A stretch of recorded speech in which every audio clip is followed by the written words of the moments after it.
Dito naman tayo sa continuation ng ating kapalaran. Introductions pa rin to, guys. So, parang part 4 na yata yun. Ito pang part 5 na. Sa haba ng introduction. No?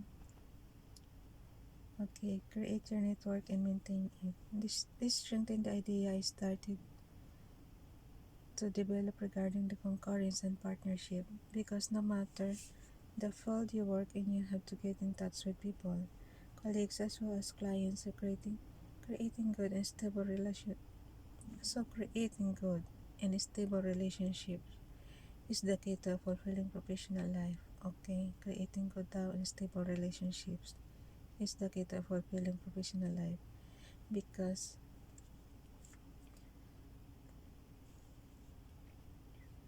and to work with those people, on the other hand, they will be able to help you when you face difficulties. Whether someone will tell you, I have an idea, or I know someone who is looking for an employer, are you interested? People are always the key to the major change of your life, Ralph Lyon. Now, in order to create and keep a strong network, Ralph Lyon, you have to show a great self-confidence. That's right, because people won't give responsibilities to someone they see don't trust themselves. So trust yourself, Ralph Lyon, so you can do it.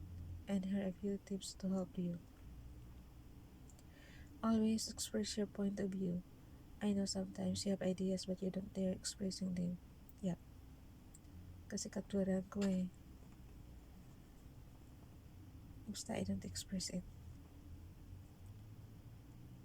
Or you barely do, because you wonder what reactions they will have on people, Ralph Lyon.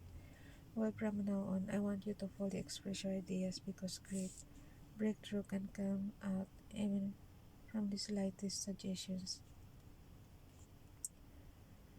And also because there are no such things as bad ideas, Ralph Lyon. Sharing and explaining is always what makes people progress. The entire society is based on this. We won't be as developed as we are now if people didn't share their ideas.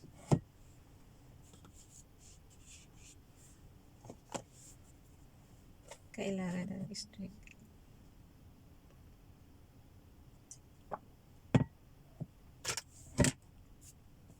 Excuse me. So go on. They will as you are now if people didn't share their ideas. So go on, Ralph Lyon. Adapt your communication to your audience. Of course, Ralph Lyon, you don't talk a 7-year-old the same way you talk to an adult. Well, for colleagues and clients, it's the same. You have to determine their personality, their own needs, to aim at the right points. Always know the person you're talking to, Ralph Lyon. It's the best way to establish a strong and satisfying professional relationship.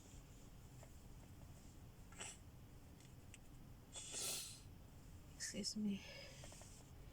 Share your motivation and your skills. Use the tips I gave you earlier to always be ahead, Ralph Lyon. This will prove your determination. Yun sabi ko sa inyo, guys, yung mga kapwa ko Sagittarius. Kuhanin natin yung magandang advice niya, kasi maano siya sa advices eh. Magaling siya sa advice. Yung professional astrologer ko, magaling siya sa advice. Kaya nga napakahaba nitong ano eh. Alam mo yung day-to-day forecast. Na-excel lang yun, 3 months lang yun, di ba? Pero itong mga advices niya napakarami. Share your motivation and your skills. Use the tips I gave you earlier to always be ahead, Ralph Lyon. This will prove your determination more than anything, and people will be more than excited to work with. To work with you, what's best to someone motivated, always innovating, who believes in their projects, Ralph Lyon. They're saying, stop and taking new paths. If you're not comfortable in a direction, if you feel that it's not going where you want, and when do you want, they say, stop, Ralph Lyon. Yeah, sa lahat, ayoko talaga sa lahat ng pinangunahan ako. Yung bang may desisyon ako, tapos sasabihin ng iba na na ito na lang gawin mo ganito. No, ayoko talaga ng pinangunahan ako. So yun talagang ugali ko na parang yan, katulad kapag hindi ka komportable, wag mo nang anahan yung direction na yun, di ba? field. If you feel that it's not giving where you want and with who you want, say stop, Ralph Lyon.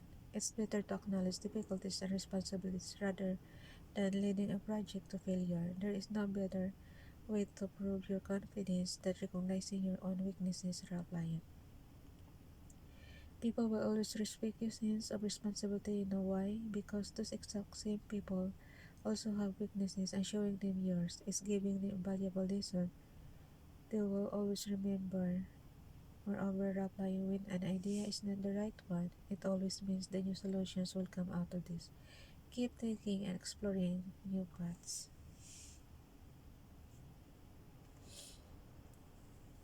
I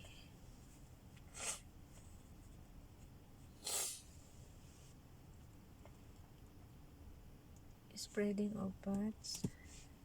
Wait lang.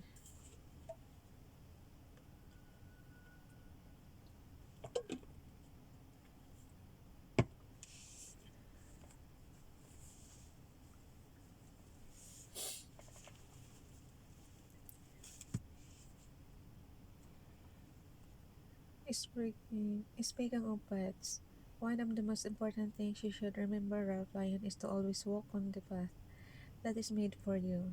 For example, if you don't speak Chinese, or of course you won't choose a job required to be fluent in Chinese. What you can do, on the contrary, is learn Chinese and build your own paths step by step, because it's what life is about, building your own path every day. So, in order to guide your client, here's what your life path number one: reveal to me and what you are made for.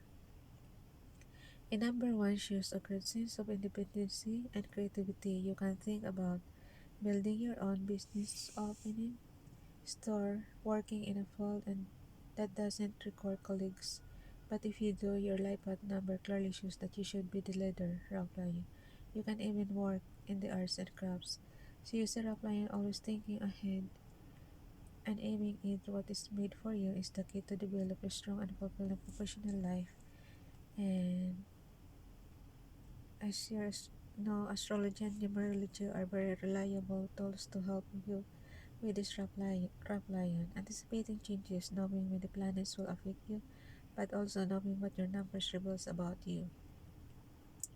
That's a strong guidance you should always think about in a period of great changes like this, rough lion. Number two, your finances.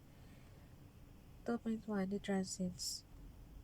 Now, rough lion, I'm about to tell you the exact states when your finances will know a very positive and promising evolution. I know it's an area of your life that has been greatly bothering you lately, and I know you want to see concrete breakthrough. Pero sabi kasi sa Bible, ano, don't love money. Don't love money. Kaya lang kasi dito sa earth, kailangan natin ng money. Now, Ralph Lyon, I'm about to tell you the exact dates when your finances will know a very positive and promising evolution. I know it's an area of your life that has been greatly bothering you lately, and I know you want to see a concrete breakthrough as soon as possible. So here's Ryan, I will give you my best advice. Yan gusto ko sa kanya to tell you what to do, when, and how. October 13, Sun opposite Mars. Yun, dyan ko na naman nakulo. Now you have to know that on October 30th, your Sun will opposite Mars. A transit that only happens once every 2 years due to the planet's speed. This transit will completely boost your self-confidence, Ryan, and allow you to focus on all your projects, especially the financial ones. But with such a powerful Mars, I would suggest you to adopt a point of view slightly different from the usual one, Ralph Lyon. Yes, you will have to be more precise, more patient, and use a strong strategy while Mars pushes you to run into your project's head first. I strongly advise you to take your time, Ralph Lyon, and elaborate your project step by step. Ano lang ulit tayo, hanggang 10 minutes lang ulit tayo. Rob Line, in order for you to completely make the most of that transit, it is essential for you to adopt the right behavior to find the right balance between being too frank towards people and yourself and not admitting anything. So on October 13th, you can expect a great confidence, reliance, and believe in your objectives while taking some distance with the people will say about you and your ideas because as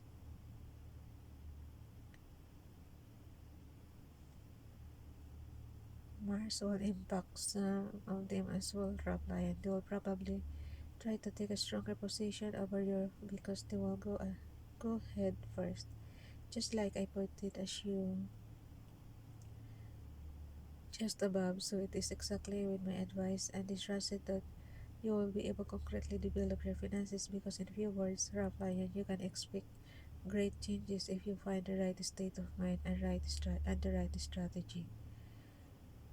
October 14th, Jupiter sextile Neptune. Now, Rabline, you have to know that the day just after on October 14th, Jupiter will sextile Neptune in your sky, which is incredibly strong for you because last time it happened was 2011 and next time will be in 2024. So keep in mind, Rabline, that October will be a really strong month for you. Kaya pala ng October. Be able to relax and enjoy the thought that your finances will be okay. On that day, it is very important that you align your desires to your objectives to concretely reach that harmony I see coming in your life.